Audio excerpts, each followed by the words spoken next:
한국에 가서 많이 들은 이야기 중에 하나가 사랑합니다 고객님, 고맙습니다 고객님, 이렇게 굉장히 친절해졌다 하는 거. 그게 마음에 있든 없든 한국 사회가 전반적으로 사랑합니다 고객님, 고맙습니다 고객님, 그 얘기를 참 많이, 여러분도 아마 가면 들으실 겁니다만, 사랑합니다 청암교회 성도님.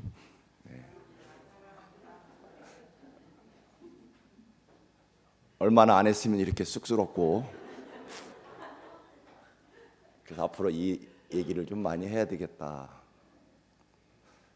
그리고 다른 교회 가서 저도 할렐루야 하면 굉장히 반갑게 크게 맞이하는데, 역시 변함이 없으신 우리 청암교회 성도 여러분, 그래도 사랑합니다 성도님.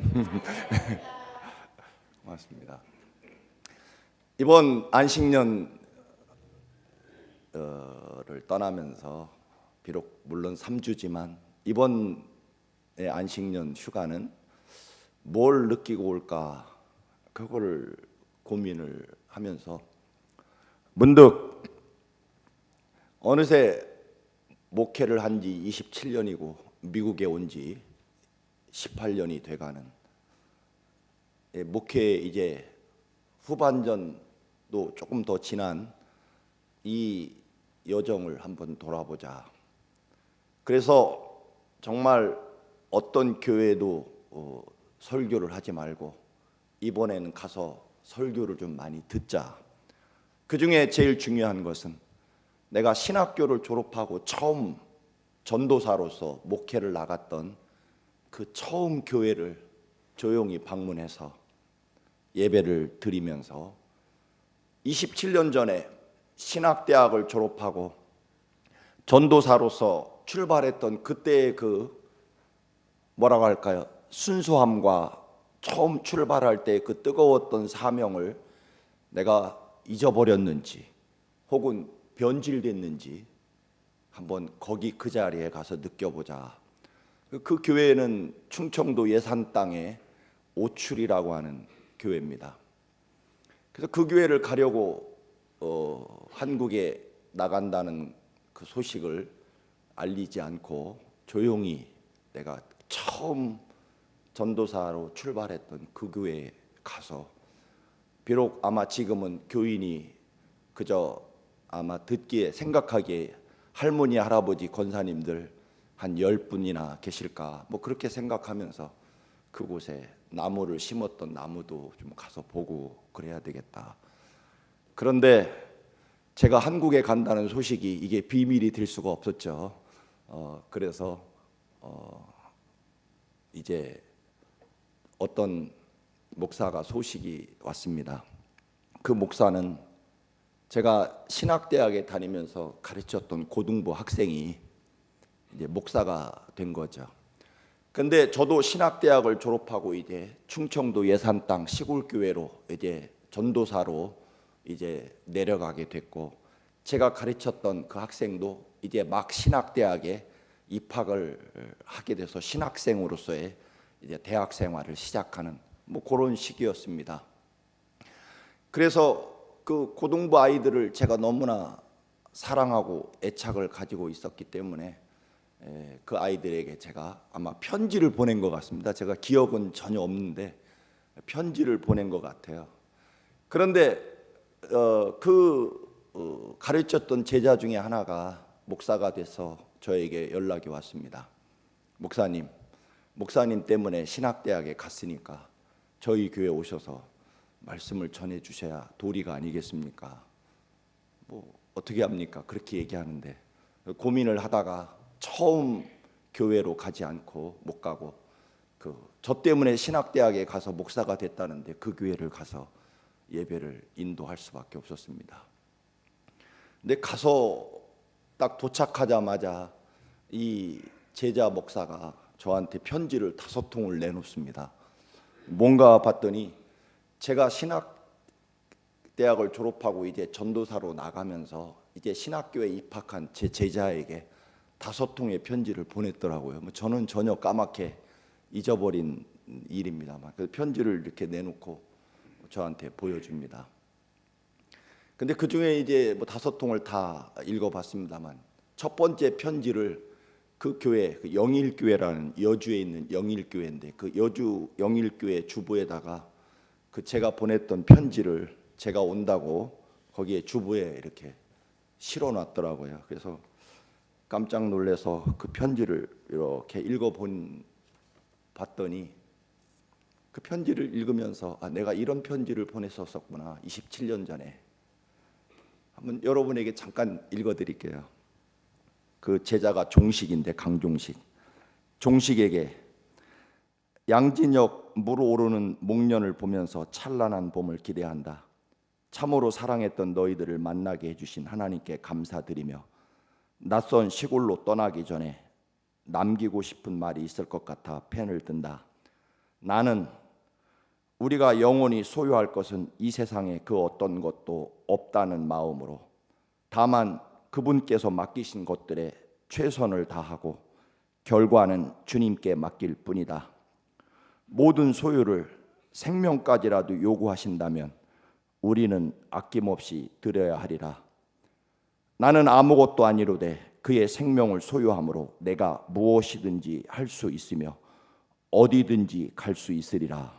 그 뒤에 계속됩니다만 종식이는 쉬운 판단과 안락한 안일한 가치관으로 생을 낙관하기보다는 철저한 신앙과 심오한 철학의 소산으로 어려우나마 성의 있는 생활을 이루어 나가기를 바란다. 삶의 해답란은 언제나 백지라고 한다. 그러나 그 백지를 주님의 진리로 채울 줄 아는 그런 시력을 버리지 않는 신앙, 그 백지에 하나하나를 정렬로 충만하게 할 믿음, 소망, 사랑이 절실할 것이다. 그렇게 편지가 계속되면서 종시가 나는 이제 다시금 출발하려고 한다. 비록 어렵고 고독한 골짜기로 간다고 할지라도 이미 주님께서는 그곳에 가 계실 것이다. 거기서 내 주님의 얼굴을 대하게 될 것이다. 그렇게 편지를 썼는데 제가 27년 전에 신학대학을 졸업하고 목회 나가면서 이런 편지를 쓸 수 있었구나. 그런 참 낭만적인 전도사였구나. 그런 생각을 하면서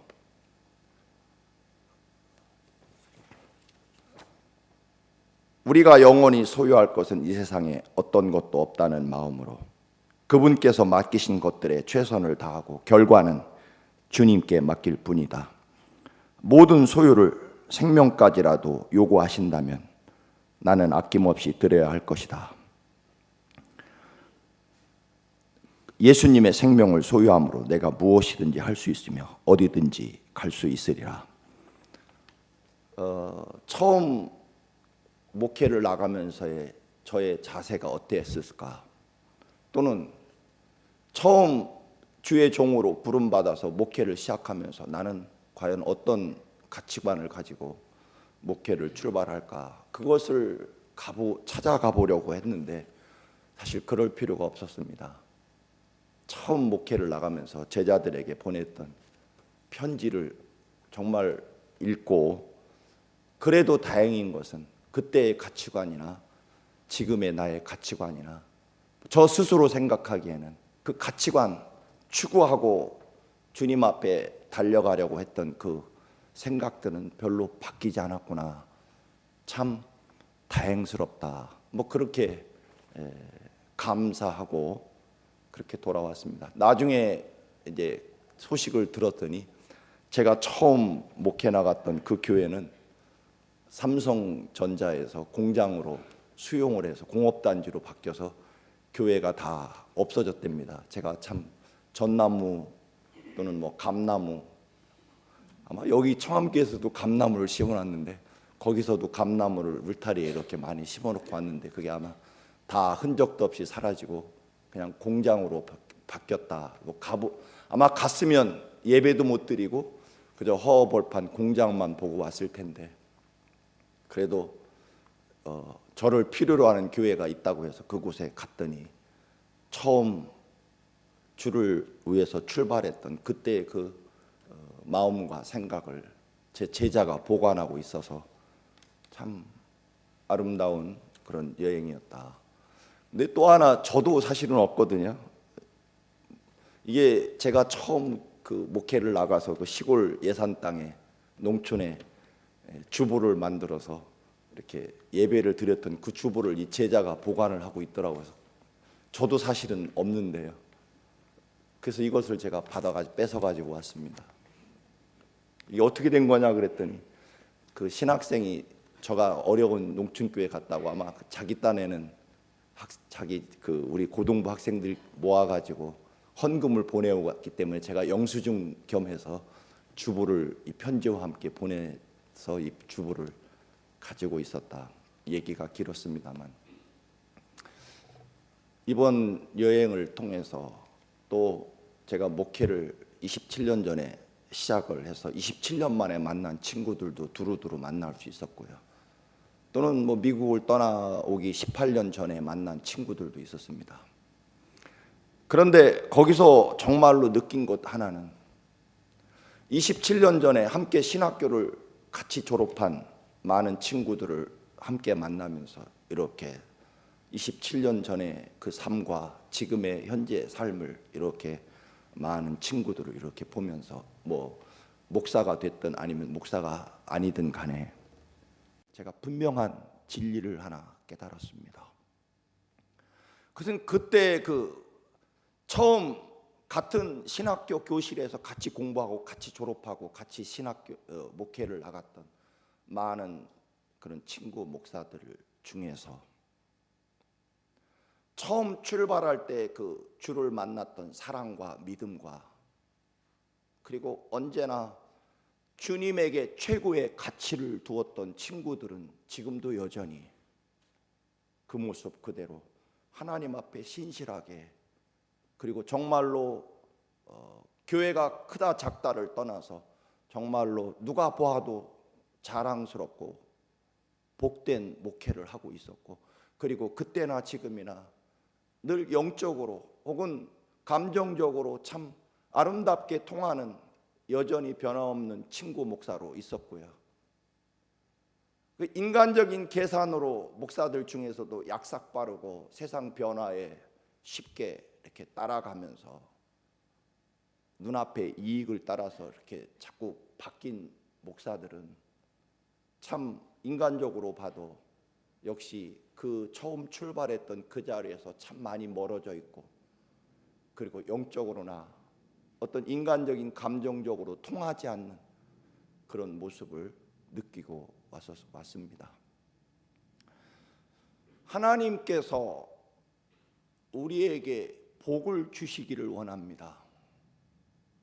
예수님이 십자가에 죽으신 이유도 사실은 넓은 의미에서 얘들아 하나님이 우리에게 그토록 주시기 원하시는 그 위대한 축복과 하나님 나라의 그 수많은 영광들, 능력들을 너희들이 갖기를 원한다. 그런데 너희들이 죄악된 삶을 살기 때문에 하나님 나라의 그 위대한 역사와 축복을 소유하지 못하기 때문에 내가 대신 죽을 터이니 너희들이 살아서 내가 그토록 죽으면서까지도 너희들이 갖기를 원하는 복된 삶을 살기를 바란다.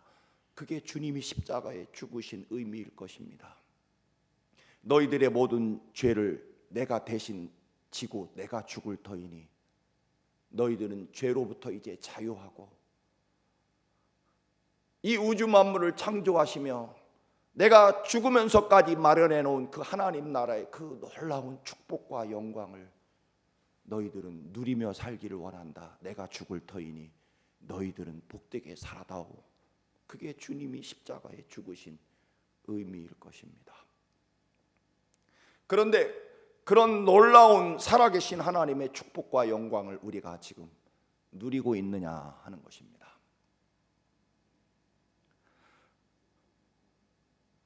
그렇게 친구들을 만나고 그때나 지금이나 변함없이 하나님을 향해서 그 마음과 신실함이 변하지 않는 그 친구들의 27년 후의 삶과 끊임없이 세상 물결과 혹은 인간적인 약삭빠른 계산과 이익에 따라서 움직인 친구들의 삶이 너무나 근본적으로 차이가 있었다라고 하는 것입니다. 그것을 보면서 내가 청암교회에 돌아가서 무슨 말씀을 전할까 하다가 오늘 본문을 선택했습니다. 너무나 잘 아는 말씀 중에 하나입니다. 하나님의 상징인 법궤, 그 안에 십계명 돌판과 하나님이 이스라엘을 먹이신 만나를 담은 항아리와 그리고 아론의 쌍난 지팡이를 담은 하나님의 거룩함을 상징하는, 이스라엘 백성들이 하도 하나님을 보여달라고 하니까 하나님이 그 거룩한 법궤를 만들어 하나님 대신해서 보여주는 그 법궤를 이제 앞에 놓고 네 사람 혹은 네 집안이 등장합니다. 아비나답과 오벳 에돔과 다윗과 그의 부인 미갈이죠. 그런데 그 하나님의 법궤 앞에서 두 사람은 감당할 수 없는, 측정조차 불가능할 만큼 엄청난 복을 누리게 되고, 두 사람은 같은 법궤 때문에 죽음을 당하거나 자식이 없이 인생을 슬프게 마치거나 그렇게 둘둘로 갈라지게 되는 장면이 사실 오늘 본문의 내용입니다. 너무 길어서 1절부터 읽지 못했습니다만 내용을 요약하면 이렇습니다. 다윗이 왕이 되기 40년 전에 블레셋과의 전쟁에서 패하게 되니까 이스라엘이 전쟁에서 이길까 해서 하나님의 법궤를 모시고 전쟁터로 나왔다가 그만 법궤를 빼앗겨 버립니다. 법궤를 빼앗은 블레셋은 그 법궤를 다곤 신상 앞에 바쳤다가 블레셋에게 엄청난 재앙이 임하자 법궤를 얼른 이스라엘로 돌려보내죠. 얼떨결에 법궤를 받은 이스라엘 사람들은 레위 지파 중에 하나인 아비나답이라는 사람의 집에 법궤를 맡기게 됩니다. 거기서 뭐 몇 년인지는 정확하게 알기는 어렵습니다만 예를 들면 40년 동안 아비나답이 자기 집에 하나님의 거룩한 법궤를 모시게 되죠. 그런데 그 법궤는 아마 어떻게 모셨는지 성경에는 전혀 나와 있지 않고 아마 쉽게 말해서 그냥 마지못해 떠안은 법궤를 방 구석에 아마 처박아 놓았을 것입니다. 표현이 죄송합니다만. 그런데 갑자기 다윗 임금이 3만 명의 최고의 정예 부대를 거느리고 최고의 찬양대와 온갖 악기를 동원해서 최고 호화로운 행사를 하면서 하나님의 법궤를 왕궁으로 모셔가겠다고 찾아왔습니다. 그때 아비나답의 두 아들 중에서 우사라고 하는 아요와 우사가 하나님의 법궤를 옮겨가는데 자기들이 새 수레를 만들어서 자기들이 직접 예루살렘까지 하나님의 법궤를 운반하겠다고 나서게 됩니다. 40년 동안 법궤를 보관해온 공로 때문에 다윗도 말리지 못하는 거죠. 우리가 아무도 살피지 않은 하나님의 법궤를 40년 동안 보관해 왔으니 우리가 예루살렘까지 모시고 가겠다. 3만 명의 엄청난 정예부대 군인들 앞에서, 수많은 백성들 앞에서 찬란한 온갖 호화로운 찬양대와 음악 악기들, 이 환영식 속에서 자신들의 공로를 내세우고 싶었던 거죠.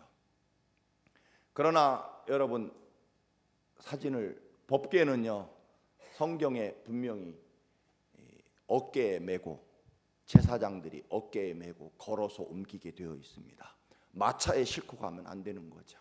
그리고 제사장이 반드시 어깨에 메고 걸어가야만 되는 그런 율법을 가지고 있었습니다.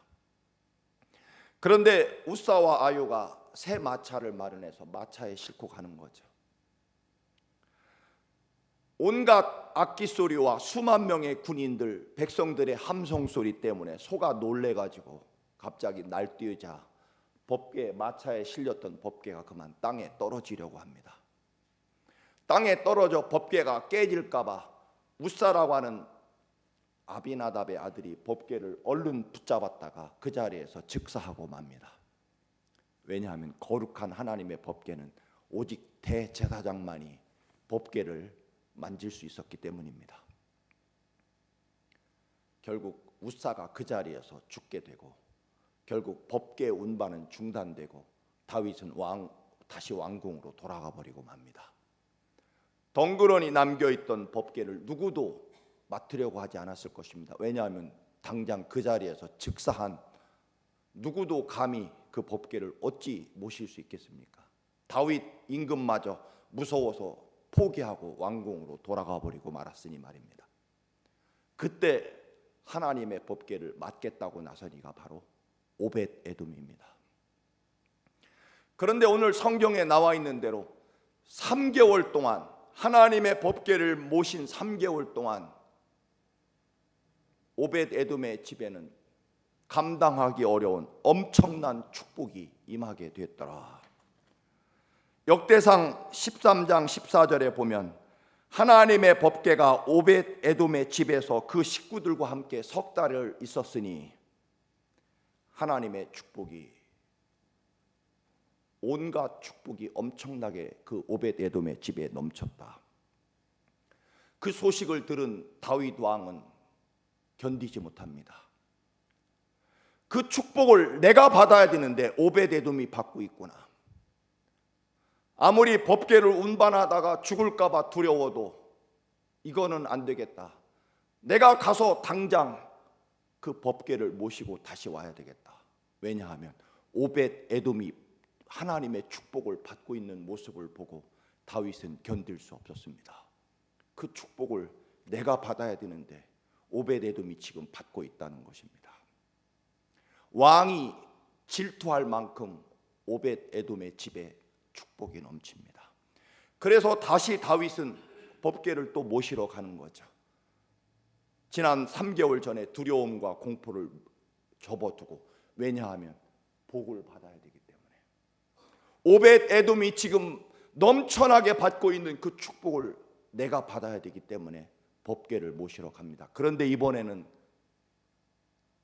반대로 왕의 옷을 벗어버리고 백성들이 입는 천한 그리고 회개할 때 입는 삼배 옷을 걸치고, 그것도 에봇이라고 하는 짧은 원피스처럼 생긴 쌀자루처럼 생긴 에봇을 걸치고 하체를 드러내고 겸비하게, 이번에는 군대도 찬양대도 없이 겸손하게 법궤를 모시러 갑니다.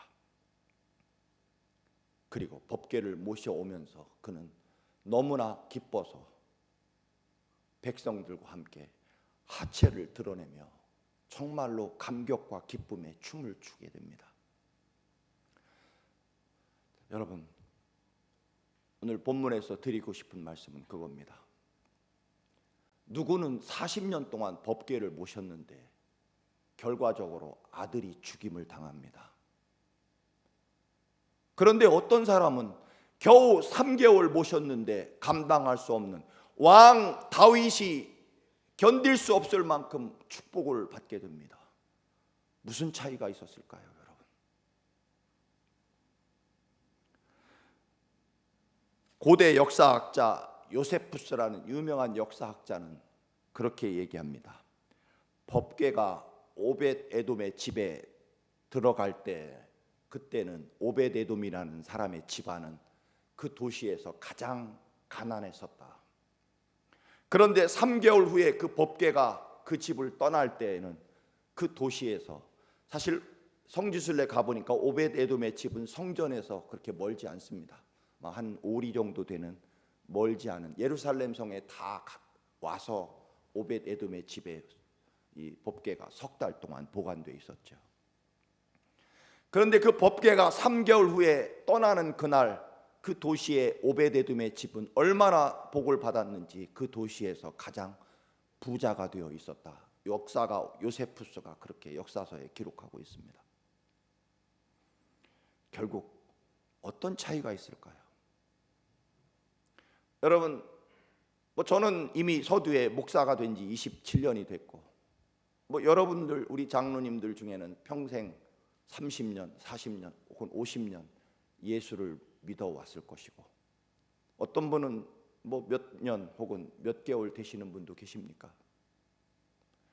그런데 40년 동안 하나님의 법궤를 모신 집안, 그 집안 사람은 아들이 죽고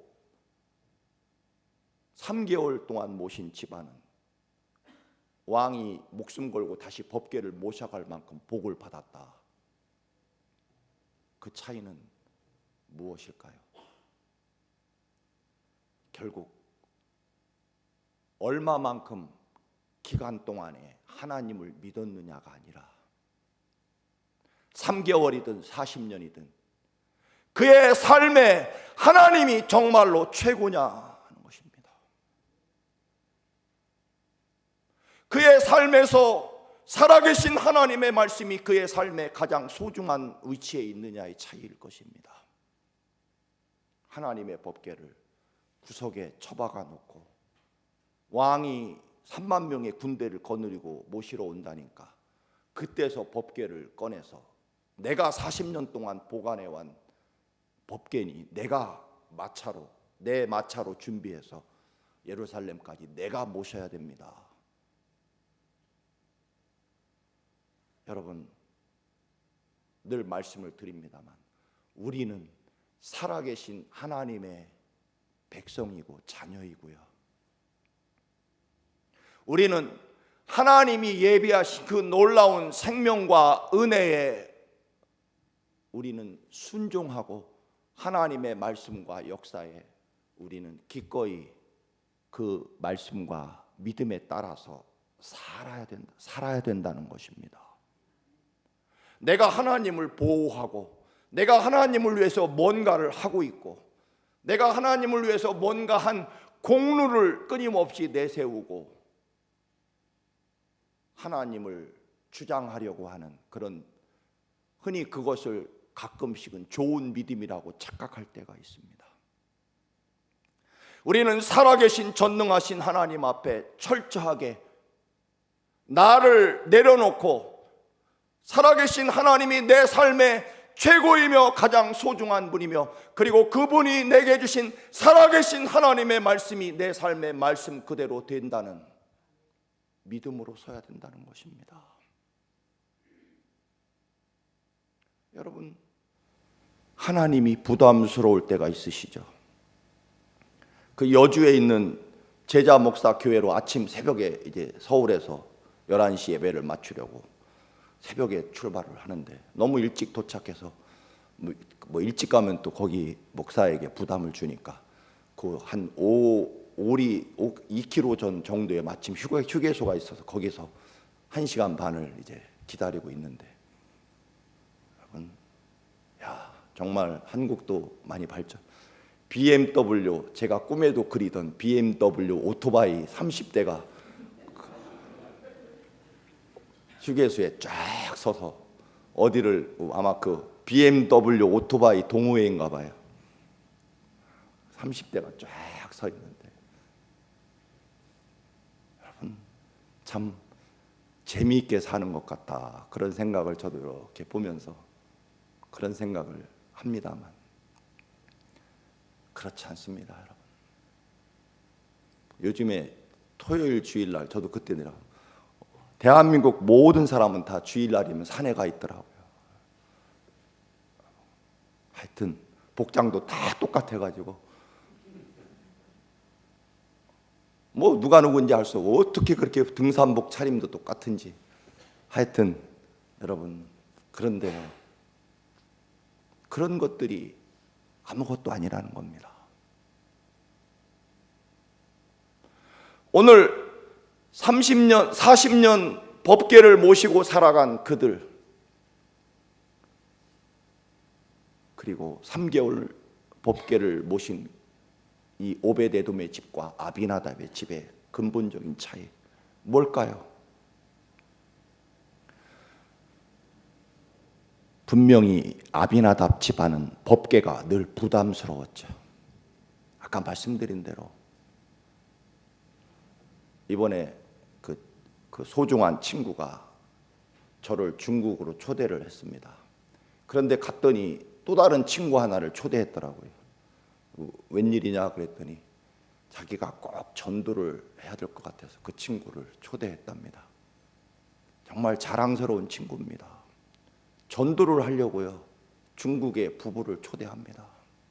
물론 그만큼 능력이 있어서 아닙니다. 그만큼 주를 사랑하는 거죠. 거기 비용이 한 150만 원, 200만 원 들더라고요. 중국에 한 부부를 4일 동안 초대해서. 그래서 어쨌든 차 목사가 내가 전도를 하다 안 되니까 차 목사가 오는 기회를 통해서 권사보다는 목사가 날 테니까 친구를 초대해서 얼마나 여행이 부담스러운지 4일 동안 뭔가 결판을 내야 될 거 아닙니까? 그 친구가 2,000불을 들여서 초대를 해서 같이 여행하면서 전도를 하려고 비용을 들여서 중국까지 데려왔는데, 같은 중학교 친구 동창들인데 전도를 해야 되는데, 근데 그 친구 말이 예수 믿는 게 굉장히 자기는 부담스럽다는 겁니다. 왜 그러냐 그랬더니 자기는 주일날 놀러도 가야 되고 낚시도 가야 되고 등산도 가야 되는데 교회 가려면 그런 것들을 다 끊어야 되기 때문에 자기는 교회 다니는 게 너무 부담스러워서 싫다는 겁니다. 하여튼 4일 동안 열심히 두 친구하고 4일 동안 열심히 전도했지만 하여튼 어떻게 될지 결과는 잘 모르겠습니다만, 그런데 문제는요, 그 친구뿐만 아니라 우리도 하나님이 부담스러울 때가 많잖아요. 그래서 40년 동안 믿어도요, 법궤를 저 구석에 모셔놓고, 사실 그 법궤는 요즘으로 말하면 하나님의 말씀인 성경책일 것입니다. 여러분, 성경책이 부담되죠? 그래서 저 구석에 모아놓고, 요즘에는 PPT도 있으니까 교회 오면 성경책도 있으니까 아예 성경책이 어디 있는지도 모르는 분들도 많습니다.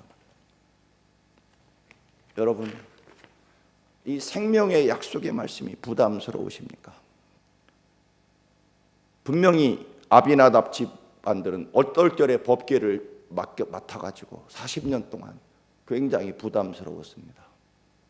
그런데 하나님의 약속의 말씀, 생명의 말씀이 그토록 아들을 죽이면서 우리에게 주시기 원하시는 그 놀라운 하나님의 엄청난 사랑과 축복이 얼마나 귀한지를 깨닫지 못하고 하나님의 말씀과 약속을 구석에 처박아 놓고 있다가 왕이 법궤를 모시러 온다니까 생색을 내야 되는 거죠. 그리고 자기 소유권을 주장하는 거죠. 내가 우리 가정이 아무도 쳐다보지 않은 법궤를 40년 동안 모셔왔습니다. 그 공로를 인정해 달라는 거죠. 그런데 40년 동안 법궤를 모셨으면서도요, 아버지가 아들들에게 가르쳤어야죠. 얘들아, 하나님의 법궤는 절대로 무슨 일이 있어도 만지면 안 된다. 설령 땅에 떨어져 깨지더라도 하나님의 법궤는 하나님이 책임지실 것이니까 너희들이 접촉해서는 안 된다.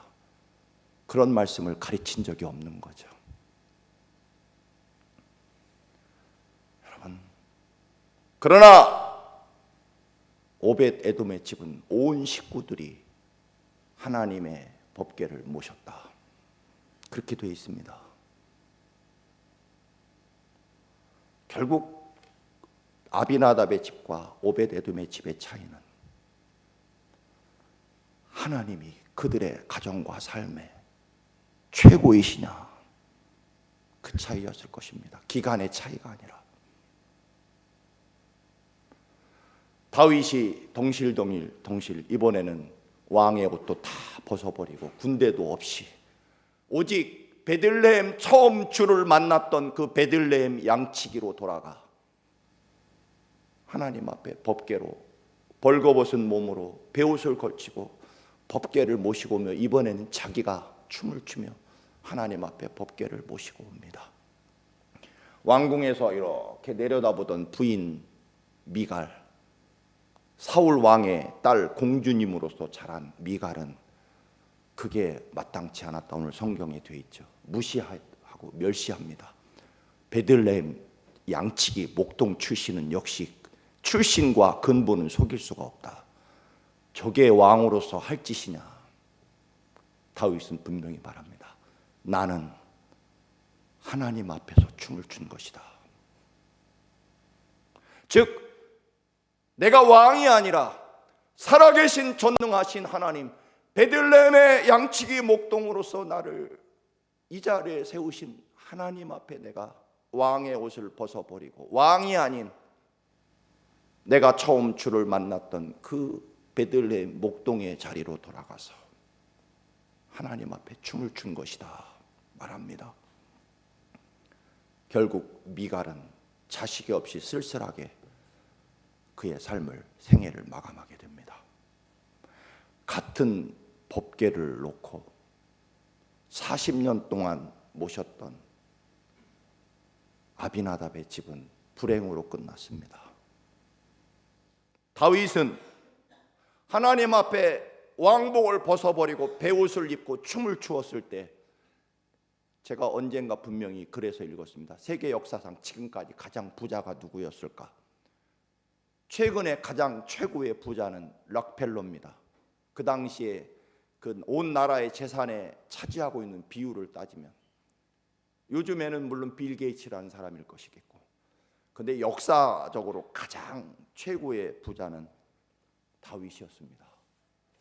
그가 금 10만 달란트, 은 100만 7천 달란트, 그게 다윗의 재산인데 그가 그 재산을 지금으로 따지면 4천억 달러입니다. 빌 게이츠가 약 1,000억 달러 정도 되는데,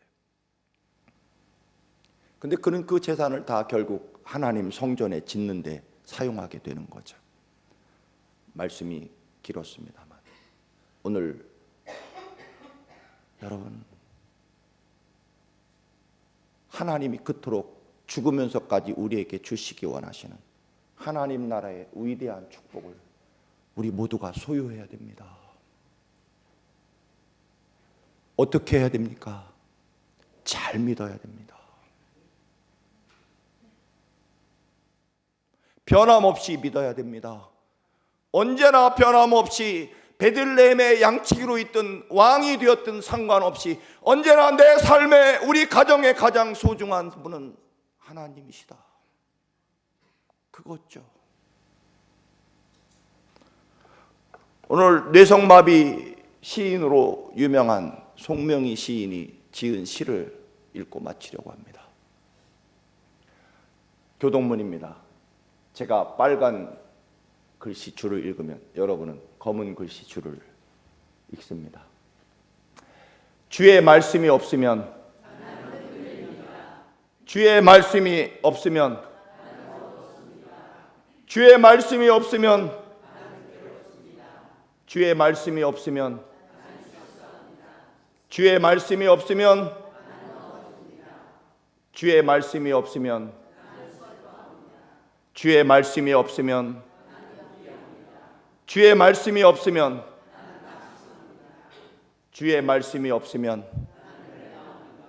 주의 말씀은 나의 생명이시니 주의 말씀이 없으면. 기도하겠습니다.